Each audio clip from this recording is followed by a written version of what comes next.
Hey everybody, and welcome back to another F1 Roundup brought to you by the brilliant seedStream app.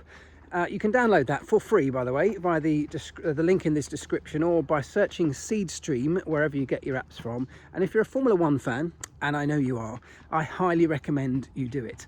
This video is going to be looking back at the Italian Grand Prix from Monza, which was a brilliant home victory for Ferrari, great result for Charles Leclerc. And the big question that I want to answer, or ask, and then hopefully answer in this video, is was it a great result for McLaren? They came second and third. Now that is a pretty strong day out at a Formula One Grand Prix for any team. And if you think back to where McLaren were at the start of this year, they would have been absolutely head over heels for a result like the one they got yesterday. And yet the second and third, which I don't think is the biggest problem, but perhaps the way they finished second and third, the order of their two cars, left the team and their drivers a little bit sort of subdued as the checkered flag came out and post-race. And it felt very strange. It felt like a strange result. And I want to pick that apart to some extent, because for me, and I'll come back to Charles Leclerc in a minute, for me, McLaren needed to be clearer much earlier on about backing Lando Norris for a potential championship fight. He is closing the gap on Max Verstappen, slowly, steadily, and actually the form guide would suggest that he's going to continue to do that. There are opportunities coming up. I'm particularly thinking of Singapore, where we know that Max and Red Bull have traditionally struggled. I would fully expect McLaren to be strong there because they've been strong everywhere. That's the best thing about McLaren right now, is their car seems to work in almost all conditions at almost every type of racetrack, whereas Red Bull are struggling pretty much everywhere. On a good day, they're managing to sort of stay in touch with McLaren, but the days of them dominating a Grand Prix are pretty much seemingly gone at the moment. Of course, things could change, as they have done for many teams each weekend. But at the moment, Red Bull are lost. They are struggling. It was a really poor weekend from them on all fronts, really. They got so many things seemingly wrong, and it's typically the case. These things happen when everything's not working right. You know, when everything is working right, you're in that sort of flow state. Your decisions seem to go the right way, your pit stops work, your driver's doing great stuff, the car's operating in a really nice, sweet window. Everything just seems to go effortlessly well. But when it's not happening like that, and particularly when you're coming off a period when it has gone like that in the past, you tend to overthink things, you tend to overtry, you try too hard to fix the problems, and it comes from a position of desperation. Like, I get it, of course that's what you're going to try and do. You'll try anything to get back to the form that you were in. You've got to try and slow down this march that McLaren and Lando are on. You've got to try and do anything to slow down the pace that they are pulling away from you at. And that's what they're trying to do. But when you try too hard like that, you make mistakes. Things don't work as effortlessly and as nicely as you have had them work in the past. And that's what I think we're seeing at Red Bull right now. They're having to try too hard with a car that has a number of frailties. And sometimes when you're pushing so hard like that, sometimes it can go well, but other times you're far more likely to be on the brink of things going wrong. And we're seeing that right now. At McLaren though, because they're on the other end of this stick, because the form is very, very good, the car's working very well, they look like the team to beat on pretty much any day. I'd still say, despite them not winning the Grand Prix yesterday, that they were probably the fastest team over the course of that weekend by some margin. They should have won that Grand Prix. They had the front row locked out in qualifying, did a great job on Saturday, and in Monza, when you're on the front row with both cars, really there should be no reason why you shouldn't win that race with at least one of them, and the other one should be right behind it. But it didn't work out that way. And for me, a big part of why it didn't work out that way yesterday was because McLaren weren't clear enough, early enough, about supporting Lando Norris in a title fight. Don't forget, this is a position that they haven't been in for a very, very long time. I mean, decades. Genuinely, they haven't been in this position for a long time. And as a result of that, as I've said many times in these videos, they are now trying to find their feet. They're learning how to win again. And that poses a number of challenges that are unfamiliar to them. And I think with the benefit of hindsight, and of course these are all learning opportunities. If you look at the things that didn't go quite so well, they're all the things that you can learn from to be better at next time. I think they will look back at the end of this season potentially at a number of Grand Prix where, had they made different decisions internally about whether they were going to prioritise Lando Norris or not, I think it could have changed the outcome. And I think yesterday was one of those days. I think had they been very clear with their drivers, they are switching to a number 1 and number 2 status for the remainder of this season, just for the sole purposes of trying to win a championship with Lando. Oscar's not in that same position, so it doesn't make sense to keep them racing each other. If they'd done that yesterday, Oscar would not have made that bold move around the inside into the chicane, which, by the way, was a great move. It was a clean move, it was an aggressive move, it was a brilliant racing move. He pulled it off and executed it perfectly. As a racer, you can't ask any more than that. But it only happened because McLaren had not specified that that shouldn't happen on the opening lap. Had they done so, had they specified that Oscar was there to effectively back up Lando, pull away in first and second, see out the opening lap, build a gap, defend from anything coming from behind, it sets the race up very differently. But as a result, with Oscar getting in front with that great move, because he was entitled to do so, having not had instructions otherwise, with that happening, it put Lando on the back foot. Of course, it allowed Charles to get through, and it was really that move that I think cost Lando and McLaren the chance to win the Grand Prix. And of course, you can go on and look at strategy, and yes, Ferrari with Charles Leclerc pulled a bit of a masterstroke in switching to that one stop. It was a gamble, but they took it and they made it work. They executed it brilliantly. McLaren weren't thinking along those same lines. They didn't have a plan for that, or they didn't think they could execute a plan like that. They weren't willing to take that gamble, I guess, that Ferrari were willing to take. And of course, that was why Charles and Ferrari won the Grand Prix. Fair play to them, great day out, great result. But I think if you're McLaren, you could look at two particular moments. One was that opening lap, and as I said, comes down to giving drivers very clear instructions. And then towards the end of the race, they could have swapped their drivers around. They could have finished second and third, but it could have been Lando second and Oscar third. And there would have been nothing wrong with doing that.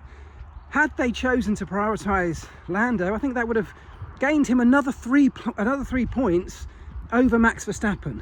Now, we know that we've already lost, 7 earlier on when they had that shenanigans of trying to swap drivers around earlier on in the season. That's a sizable number of points that are starting to stack up that have been lost, that have been left on the table through either indecision or poor decision with the benefit of hindsight.